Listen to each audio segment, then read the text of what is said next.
చాలా రోజుల నుంచి అనుకుంటుంది ఇవాళ నెరవేరింది. అదేమనుకుంటున్నారా? మమ్మీతో షాపింగ్‌కి రావడం. అదేంటి అంటే వర్క్ ఫ్రమ్ హోమ్ పుణ్యమా అని ఫ్రెండ్స్ అందరూ బెంగుళూరు, హైదరాబాద్‌లో సెటిల్ అయిపోయారు. నేను మాత్రం ఇంటి దగ్గర మిగిలిపోయాను. ఇక ఈ రోజు మనం వచ్చాం సీఎంఆర్ షాపింగ్ మాల్‌కి. ఇక్కడికి ఎందుకు వచ్చామంటే ఎక్స్‌చేంజ్ ఇక్కడే చేస్తారు కాబట్టి. అమ్మ, పెద్దమ్మ, నేను కలిపి అయితే ముగ్గురం కలిపి ఉమ్మడిగా ఎంచిన శారీ ఇదన్నమాట. మమ్మీకి కూడా అదే బాగా నచ్చింది. సో ఇదైతే ఒకసారి ట్రయల్ వేసి చూపిస్తామని తీసుకెళ్తున్నారు. మాకైతే చాలా నచ్చింది అన్నమాట. అండ్ కట్టి చూపించిన తర్వాత ఇంకా చాలా బాగుంది. ఎంతైనా మా అమ్మ అందం మా అన్నయ్యకి నాకు రాలేదు. ఒక ఆడపిల్ల ఉంటే బాగుండని ఫీల్ అవుతూ ఉంటుంది. జోక్స్ పార్ట్ వీడియోస్ తీస్తూ యూట్యూబ్ లో పెట్టడం కాదు, వచ్చినందుకు ఒక శారీ కొను అని మమ్మీ అయితే పట్టుబట్టింది అనమాట. నేనైతే యూట్యూబ్ నుంచి పేమెంట్ రాగానే కొంటాను అన్నాను.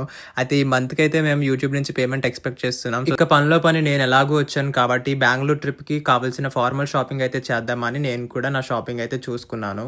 సో పేరెంట్స్ తో మూవీకి వెళ్ళినా షాపింగ్కి వెళ్ళినా ఆ ఎక్స్పీరియన్స్ చాలా బాగుంటుంది. ఏం కొన్నాము ఏం చూసాము అన్న విషయం పక్కన పెడితే నేనైతే ఆఫీస్ కి షర్ట్ వేసుకెళ్దాం అనుకుంటున్నాను. ఎలా ఉంటుందో కింద కామెంట్ చేయండి. బై గాయ్స్, వీడియో నచ్చితే లైక్ చేసి సబ్స్క్రైబ్ చేసుకోండి.